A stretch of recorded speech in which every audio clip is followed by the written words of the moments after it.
নমস্কার বন্ধুরা, সবাইকে বড়দিনের অনেক অনেক শুভেচ্ছা ও ভালোবাসা। আজকে 24শে ডিসেম্বর রাত্রি। ছেলেকে পড়িয়ে নিয়ে ফিরছিলাম। আমাদের হরিনামি দেখো আবার উৎসবের সাজে সেজে উঠেছে।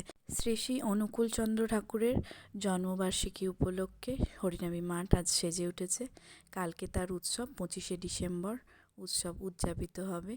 হাজার হাজার ভক্তগণ এখানে ভোগ প্রসাদ সমাগম, দারুণ সুন্দর সারা দিনটা কাটে। আমরাও কাল যাব, তাই ছেলেকে বললাম চল একটু ঘুরে আসি, দেখে আসি কীরকম সাজানো হয়েছে, কি হয়েছে।